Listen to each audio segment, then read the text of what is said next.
Consultório CBN, com Henrique Bonaldi.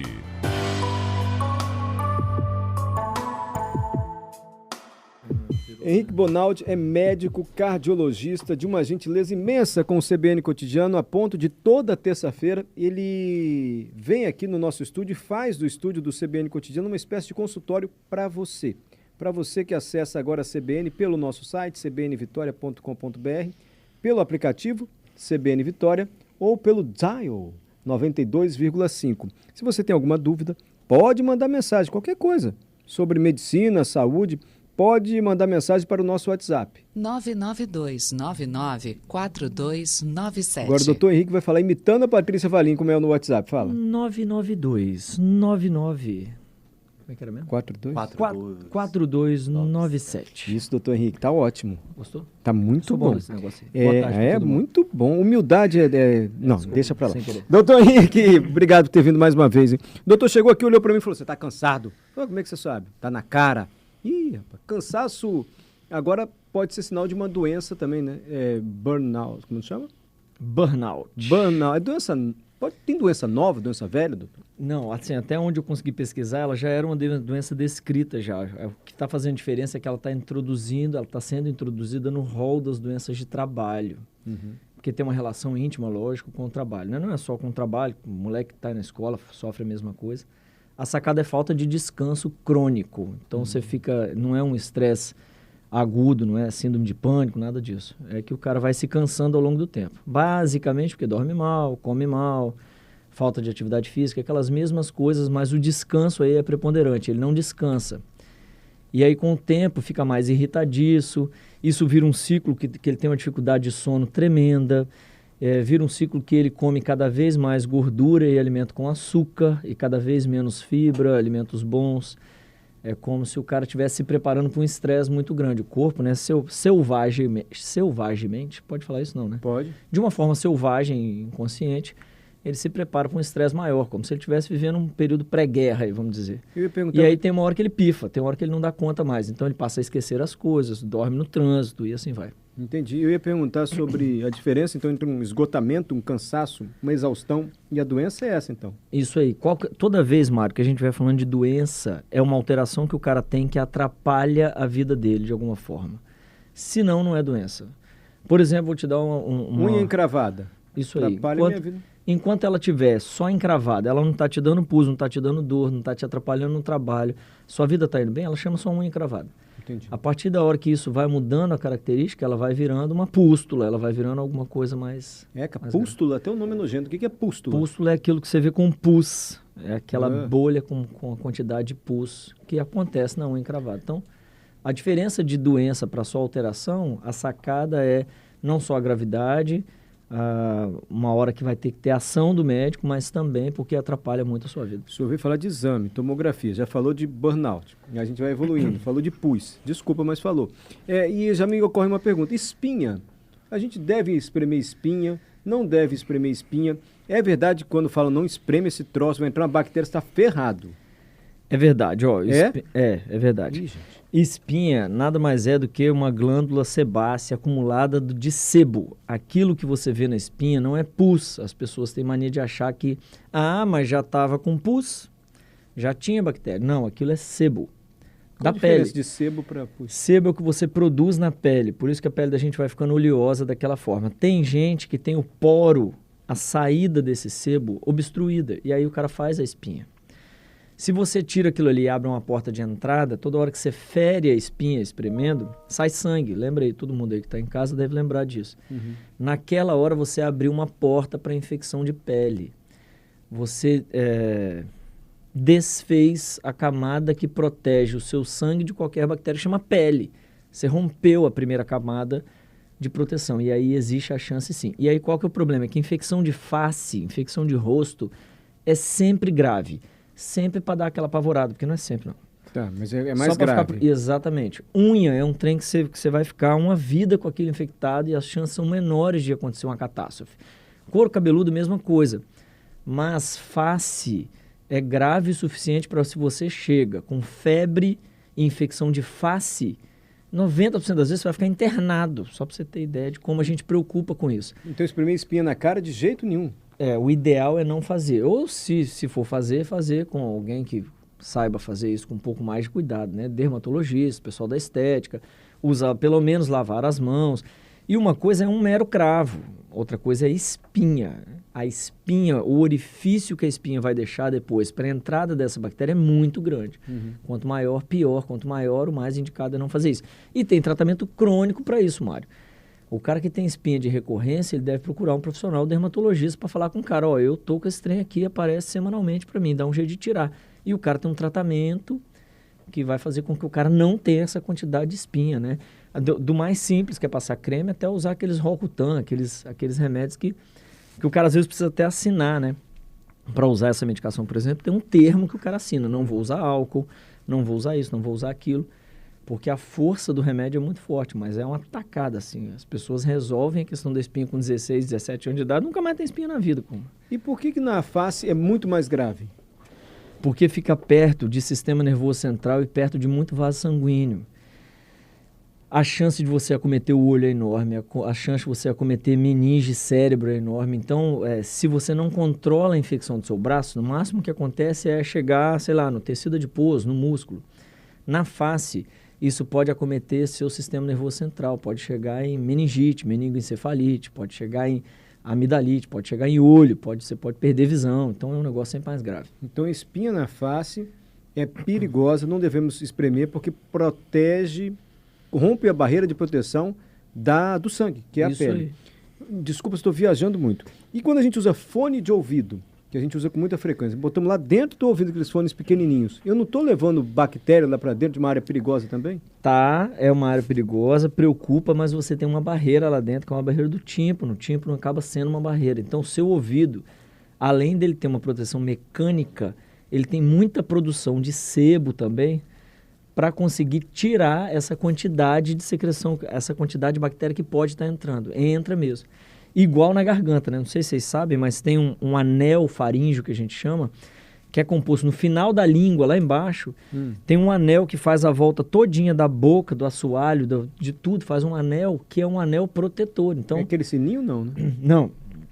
Para trás daquele sino tem um monte de célula de defesa que protege o ar que está entrando e saindo, a comida que está entrando. Então, de certa forma, você tem proteções fisiológicas aí para esses momentos mais fisiológicos, né? Que é escutar um negócio com fone, comer um negócio estragado, fisiológico é o quê, doutor? Fisiológico é normal. Normal. Tá. Você tem uma proteção normal desses mecanismos, que é diferente de você tirar a barreira de proteção normal da pele rompendo uma espinha. A espinha surge porque a pele produz sebo e muitas vezes o poro não permite a saída do sebo, surge a espinha. Isso aí. Não é isso? Agora, o sebo também está lá no nosso ouvido, o senhor disse para proteger. Isso. Além do tímpano, tem o sebo, que é a cera. Isso. Então a gente não deve usar cotonete? Qual é o problema do cotonete? O cotonete, ele empurra para dentro a secreção. Ele não tira a secreção. Tira, porque ele sai amarelinho. Ele sai amarelinho porque na hora que você empurra é como se você estivesse esfregando algo que está no canto da parede. Você não vai conseguir tirar, mas a vassoura vai sair suja daquele coisa que estava no canto da parede. Entendi. É a mesma coisa. Então, o ideal, mesma coisa. Otorrinolaringologista. Eu, por exemplo, que uso muito esteto, meu ouvido é sempre muito sujo, porque eu escuto com esteto o tempo inteiro. E às vezes em ambiente de UTI, por exemplo, você não pode usar o seu esteto. Você tem que usar o esteto do local. Então, por mais que você limpe, fica sujo. É inacreditável que sai da minha orelha. A Cezanne ficaria assustada. Sério? Opa! Ué, mas e não é só da minha, não. Quem trabalha como médico, enfermeiro e nunca tirou é porque nunca limpou. Porque sai, porque nada mais é do que a proteção. Eu produzo mais secreção do que todo mundo no ouvido porque eu coloco esteto alheio, inclusive, dos outros. Mas pode ouvido. Compartilhar? Às vezes não Dentro da UTI, você não compartilha instrumento entre um paciente e outro. Então, você usa da instituição. Na hora que você usa, você passa o álcool a 70, você higieniza. Mas não é uma higienização completa, né? Não é perfeita. Você sabe que na televisão a gente tem ponto, que é um trocinho pequenininho, um aparelhinho, você bota dentro do ouvido para ouvir alguma orientação em relação a telejornal, atores. E é de cada um? Oi, então, dizem que é. Então, você vai no otorrino e pede para ele limpar, que você vai ficar assustado com o seu ouvido. Isso acontece. Quando a gente compartilha as coisas, o ouvido fica mais sujo. É muito pior, é claro. Seu ouvido produz mais secreção para conseguir tirar aquela... Eu acho que o ponto é só meu. Mas eu nunca vi meu nome, não. Essa limpeza é o ponto da pessoa falar, nossa, tô ouvindo melhor agora. Muito mais, assombrosamente, chefe. Primeiro porque assusta na hora que ele tira. Sai pedaços negros, assim, ó. Dentro da orelha? Preto, como se fosse fuligem, como se fosse asfalto. É aquilo que sai do ouvido. Eu vou, então. A gente tem que ir no otorrino e falar, quero que limpa a minha melhor, meu ouvido. Não, só falo com ele. Eu, por exemplo, quando eu começo a escutar mal ou começa a sair muito a secreção, eu nem tento cotonete mais. Eu tenho que ir lá e ele lava. E aí sai bastante. Então, isso é real, isso acontece. Isso não é falta de higiene. Nada mais é do que o seu organismo produzindo mais secreção para tirar um corpo estranho, para tirar uma bactéria, para tirar um negócio que ele não está gostando. A forma que ele tem para fazer isso é igualzinho mecanismo de tosse. Por que você tosse com catarro? Você tem mais ou menos de 800 ml a 1 litro de produção de muco do pulmão por dia. Que você não nota porque você faz um pigarro, você faz um suspiro, você deglute, você não nota. Quando você infecta, isso vira 2 litros. 2,5 litros. Por que ele produz mais catarro, muco quando a gente está com infecção? Porque ele está produzindo mais para você tirar mais. É como você... Fechou? Entendi. Ele está limpando a via aérea de dentro para fora. É a maneira que ele tem. É a maneira que nós temos. Isso é normal. Então, quando a gente está com infecção, se a gente beber muita água, pode ser bom para eliminar a bactéria? Assim? Muito melhor. O que faz é? sua secreção ficar fluida é a água. Boa parte dessas medicações que a gente acha que melhora é porque, na verdade, você dilui a medicação em 500 ml de água. Você está tomando água. Então, a água é um santo remédio para deixar a secreção mais fluida. Mas aí, Por isso, quando está com infecção intestinal, está diarreia. Está eliminando a bactéria? Também. Por exemplo, em casos de infecção que você tem diarreia, você não usa, nós da medicina, não usamos antidiarreico. Porque se o seu corpo está mandando para fora ele tem que estar. Não tem jeito. O que eu faço é repor a água que você perde. Uma regra geral aí, a título de informação para quem está nos escutando, a gente está falando de um copo de 300, 400 ml de água para cada episódio de evacuação. Cada vez que você for no banheiro fazer cocô, na diarreia, e tiver diarreia, um copo lavrado de água, fechou? Tem que fazer isso para não desidratar. Tem que fazer para não desidratar. O que dá o mal-estar na doença, em grande parte, é a desidratação, nem a doença. Se você se mantiver hidratado, você consegue trabalhar um pouco melhor, consegue viver a sua vida um pouco melhor. Gente, não chegamos nos exames ainda. Não chegamos ainda, mas vamos atender os ouvintes. O Tiago ouviu sobre a espinha e furúnculo. Furúnculo é a mesma coisa, o senhor sabe? É mais ou menos a mesma coisa. O tamanho é maior e às vezes vem de uma foliculite. O que é foliculite? É o cabelinho encravado. Aquele cabelinho encravado, mas a ideia é a mesma. Rompeu a pele, entrou bactéria e aquilo cresceu. Gente, não espreme espinha na cara, hein? Não, e furúnculo menos ainda. Ó, furúnculo é um negócio que trata com remédio por fora e por dentro. Eu dou remédio por fora e às vezes preciso usar antibiótico via oral para resolver. Tem um negócio chamado furunculose, que é o cara que tem furúnculos e mais furúnculos. Esse cara, então, precisa passar ou por um dermato ou por um infecto para ele conseguir entender por que ele está tendo tanto furúnculo. Tem tratamento para isso também. Ô, doutor, obrigado pelas dicas. O João, gente, como é que limpa o ouvido? Como é que faz essa limpeza? Também estou preocupado. Quando ele falava do cotonete, doutor Henrique, a gente sempre vê situações que eu acho que são ainda mais preocupantes, né, doutor Henrique? A gente pega até tampa de caneta. Ah, mas é gostoso você botar o cotonetezinho assim, ó. Aí Dá uma enquanto ele sensaçãozinha explicava boa, sobre o cotonete, que já é arriscado, eu fiquei pensando nessas alternativas que eu acho que são o piores doutor Henrique ainda, explicou que o cotonete limpa só a beirada, mas ele empurra a sujeira para dentro. Ele piora a situação, né? E qual que é o problema desse negócio que vocês ficam pondo no ouvido aí? Caneta, esses trem. Bom. É que o tímpano, ele é uma membrana que é o que te dá a capacidade de ouvir. Como é que funciona a audição? Funciona assim, ó. O tímpano é como se fosse a tampa de um pandeiro. É como se fosse a pele de um pandeiro. Ela é fininha e é ela que recebe a vibração e, de acordo com o movimento que ela faz, ela avisa um sistema muito perfeito de osso, músculo e neurônios que levam o comando para o cérebro. Se você rompe essa membrana do pandeiro, vamos falar assim, que é o tímpano, você perde a capacidade de escutar e perde a barreira, porque era aquilo que estava mantendo a sujeira para o lado de fora. Qual é a finura do tímpano? Ela é tão fina, que ela é translúcida. O que quer dizer isso? É igual um celofane. Você olha do outro lado com perfeição, quando aqueles instrumentozinhos que a gente olha ao ouvido do sujeito, chama otoscópio. Quando você olha com perfeição do lado de dentro. Então, é uma fina camada. Então, se você quer romper seu tímpano, ponha qualquer coisa lá dentro, que é muito, muito fino, muito, muito frágil. Mas não rompa seu tímpano. Isso aí, senão Não você vai rompa parar de seu escutar tímpano, e gente. não vai escutar nós falar aqui, meu bem. Exatamente. Doutor, que é, quando a gente vai no médico, aí tem eletro, aquele da bicicleta, o mais comum é o eletro, né? Mais fácil é eletro. Mais fácil. O É. que é o eletro? O que faz o eletro? O eletro é uma visão... No coração a gente tem 3 grandes preocupações. As coronárias, que a gente vive falando aqui, que são os vasos que nutrem. O próprio músculo do coração, que é quando a gente está falando de insuficiência cardíaca, o coração do cara ficou grande e tal. Tem como malhar o músculo do coração? Eu gosto de Opa, malhar. reabilitação cardiovascular, super importante para quem tem um coração defeituoso por qualquer motivo aí, faz parte de um dos arsenais de terapia. Uhum. E a terceira parte é a tal da arritmia, é entender o fluxo rítmico do coração. No coração tem fios, igual tem na sua casa, de eletricidade, que sai da parede lá, daquela caixa, como é que chama aquele negócio? Caixa de luz, Aquele negócio lá, aquele disjuntor. disjuntor. Daquilo e manda a energia para onde você quer, no ritmo que você quer, certo? É a mesmíssima coisa. O jeito que eu tenho de enxergar se os fios do seu coração estão funcionando da maneira adequada é com o eletrocardiograma.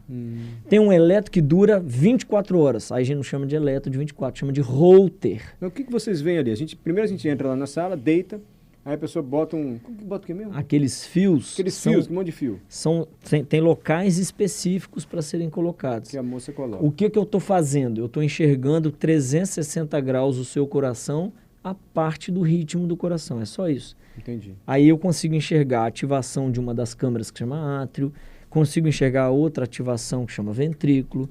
Se você tiver um desses fios desencapados, rompidos, eu consigo enxergar. No eletro. Consigo enxergar se não tiver rítmico, se tiver arrítmico, se a coisa não estiver batendo como um metrônomo de escola de samba.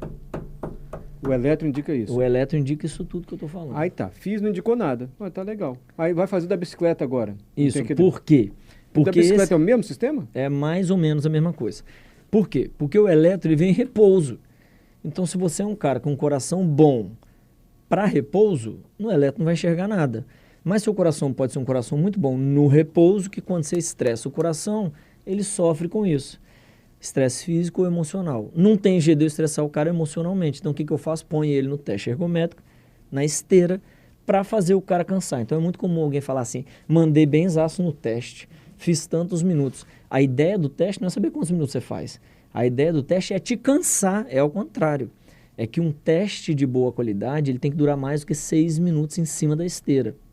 Isso é uma boa qualidade do teste, mas o teste foi feito para te cansar. Então, quando eu for fazer esse teste, eu vou desatar correr rápido para cansar rápido, a gente fica correndo devagarzinho. Não, porque se você cansar antes dos 6 minutos, eu não consigo ter certeza que os parâmetros que eu estou vendo, a análise que eu estou fazendo é uma análise confiável. Entendi. Tem que durar entre 6 e 12 minutos. Mas isso é responsabilidade do médico que aplica o teste. Um teste que você aplica numa senhora de 92 anos de idade não pode ser o mesmo teste que eu aplico no Usain Bolt. O Usain Bolt também tem teste para ele. Então, os protocolos aceleram mais devagar e inclinam menos, quanto mais idoso e mais cheio de doença.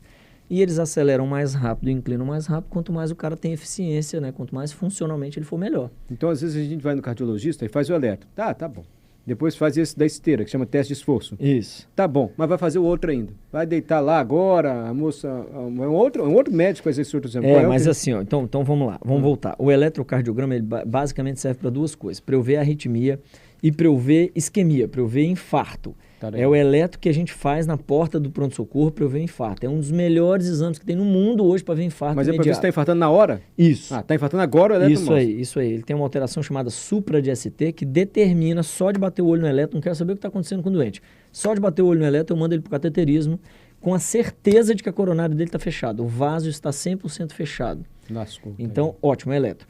A segunda coisa é o teste ergométrico. No teste, eu tenho basicamente Que é o de duas... esforço, que é o da bicicleta. Isso. Da Eu tenho esteira, duas desculpa. indicações. A primeira é enxergar um coração de alguém que quer treinar, alguém que precisa fazer esforço, alguém que está falando para mim que está cansado, certo? E a outra também é ver coronária, porque na hora que eu faço esse coração cansar, se ele não estiver bem nutrido e a nutrição se dá pelos vasos, ele não vai aguentar, ele vai entrar em falência. E eu consigo ver no teste fases que a gente chama de pré-clínica.